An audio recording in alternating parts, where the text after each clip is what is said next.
Welcome to Sport Oregon Voices, Episode 2. Today we are at Eola Hills Vineyard, and I'm here with my friends Katie and John to talk all things Oregon Wine Country 22 and our wonderful city, Independence. Katie, why don't you go and introduce yourself? Absolutely. My name's Katie Bass, and I work with Eola Hills Wine Cellars, a family-owned and operated winery here in the heart of the Willamette Valley. I've been with the company for about 5 years. I started out as just an hourly employee in the tasting room and managing our wine club, and currently I just was moved into our assistant general manager role. So kind of, build with the family, grown with the family, but, love Eola Hills and excited to be here and talk all things in the area. Thank you. Hi, John. Good afternoon. How are you? It's so nice here, right? It's like the perfect weather. You kind of feel it's getting hot, but now it's just perfect. And also, I kind of forgot to introduce myself. I'm Maika Janat-Vennemann. I'm the COO at Sport Oregon. But John, you are? I'm John McArdle, and I'm the mayor of Independence, and I'm really excited to be here. And the running event coming up in September, we are so excited to be able to host such a wonderful event here in wine country, and we're so excited to have people come and visit Independence, Oregon. It's a really exciting place to be.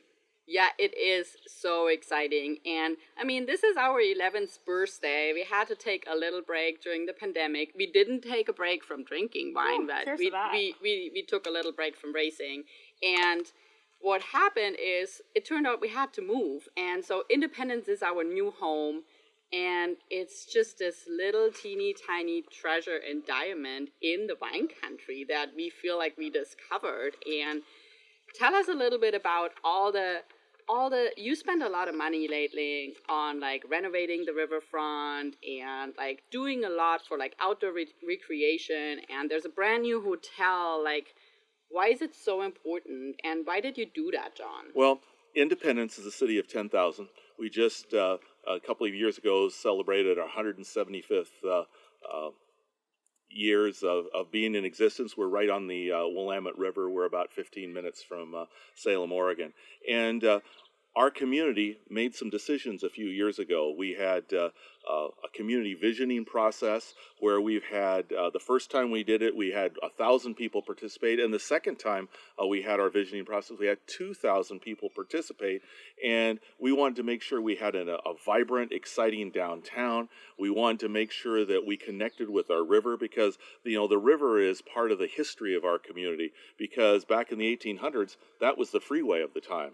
And so the river was a vibrant place, and so we were able to attract a wonderful hotel and housing. We have wonderful shops where you can get everything from chocolate to wine to baked goods to all sorts of great things. And everything in downtown Independence is walkable. You can park in one place and walk here, there, and everywhere. You can listen to music on the weekends. It's a great place to be, and I think folks are going to have a really fun time being there. Thank you. And when you said walking, that prompted something to me. So it's not just only the Oregon Wine Country Half Marathon. We also have a 5K. We have a 2-person relay. So you can walk, you can run really fast.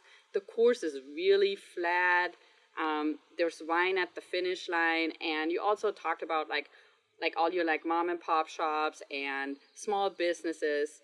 How much does it move the needle for them when a race with 1,500 runners from over 32 nations comes to Independence?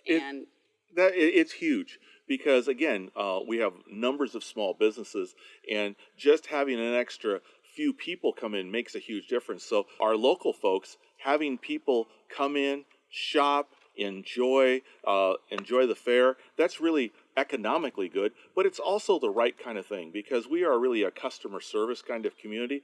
And when people come for an event like this and enjoy themselves and have a good time, you know what?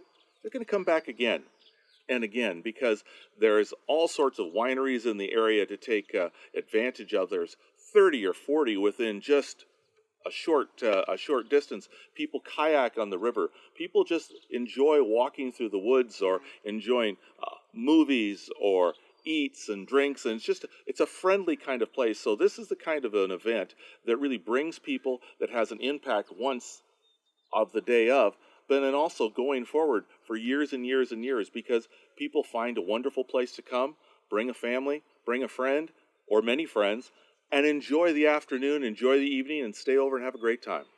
Yeah, and enjoying the afternoon, enjoying the evening, enjoying the morning. I think there's no better place than like maybe Eola Hills Vineyard and the Legacy Estate to do that. I had the chance last night to join one of the yoga and wine events, and I got to meet Katie. And like to your point, like hospitality, customer service, like we have not met a person here that is not smiling, not welcoming. So that is amazing. But Eola Hills is like, tell us, why do you have the best Pinot in the nation? Like, I'm not surprised seeing your estate, but it's just amazing, mind blowing.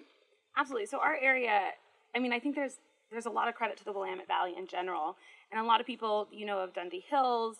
You have everything a little bit more north, kind of in that close Portland metro area. But our growing region is just phenomenal. As you can see, not only is it a beautiful space to sit back and relax, but our terroir, we have the soils and the climate, and as you can kind of tell, we kind of are sitting in this little bit of a breezy area. Our region really benefits from what we call the Van Duzer corridor. So if you're looking out on the mountain range, you have Mary's Peak, which is that tallest point, and then it slips down to the Van Duzer corridor, which truly is where all those ocean breezes get kind of tunneled through, which creates a little bit more wind, means no tents are safe out here. They like to flip over, but it's a little cooler. It's a little harder for the Pinot to survive, and that's what Pinot likes to do. It likes to struggle. And so mixed with our unique different soil types, just the general climate that we have, I think that's what really makes our area so great. Yeah. And it was so funny when we reached out and we asked for wineries and everything. You emailed back and we're like, yes, we want to pour at the wine festival, and we'll talk about that in a minute. But we really breathe sports, and it's in our like wine DNA. And so what's the story about Eola Hills and wine, and why did you really want it to be involved in this race in sports? Absolutely. Well, one, we have partnered with you guys up north for the last couple of years. It's such a fun event. We've actually had some of our vineyard managers' son, who we've sponsored, run the race up there. His name is Ricky. He's our vineyard manager's son. This isn't the exact story, but kind of stemming to it. During harvest, Ricky would be training for marathons, Boston and New York. And if you work harvest, it is 14, 20 hours a day. And so on his 10, 15-minute break, instead of like eating or drinking water, he would change down to his running shoes and run to the vineyard to train for a lot of the races. So getting to run up north was really fun, seeing him there. But the true root of it is we're really active. We have so many things going on. Not only do we do fun runs at our vineyard as well, we do bike rides. Tom Huggins, our founder, grew up in Coos Bay, and he grew up with Prefontaine running. Tom actually, so he was a year older, and he convinced Pre to go out for track. He's like, come on, it'll be great. It's super fun. And so he was a year younger. They ran track together their whole high school career. And one of my favorite stories is, well, one, I found this retro photo of them. I mean, Tom was a little offended when I had to ask which one was which. So I had to learn my lesson on that.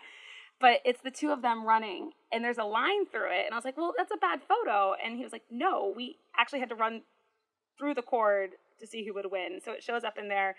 And so on that particular race, they had to tie so that they could go. They were in Reedsport, so they could tie for their team to go to state. Oh. And so after the run, since they're varsity, they would run back, and their bike, the bus would just pick them up along the way. And so they're trotting along the highway, heading down to Coos Bay from Reedsport. So they're going over the bridge, and the bus pulls up, and it's like, hop on in. And they're like, no, we've almost ran a marathon. We're just going to finish it. So they ran into Coos Bay. They ran a marathon after taking their team to state. And so they were just thick as thieves. In the words of our founder, Tom, if Tom bought a GM, Pre bought a GM, which is true. They did do that. And so, unfortunately, in Tom's senior year, he threw out his knee and lost his scholarship to go to U of O and run. So he ended up going to Oregon State. And he jokes that he thinks he only got the scholarship so that they could convince Pre to come there. But so Tom, he came, he hosted them. He was a huge advocate in supporting him to going to U of O. And, the part that I just love the most is I'm prying these stories out of our founder. And he's one of the most passionate, visionary people you'll ever meet. And, he knew in his heart that the part that hurt him the most about losing Pre was that if he was still here with us today, he'd be running our winery.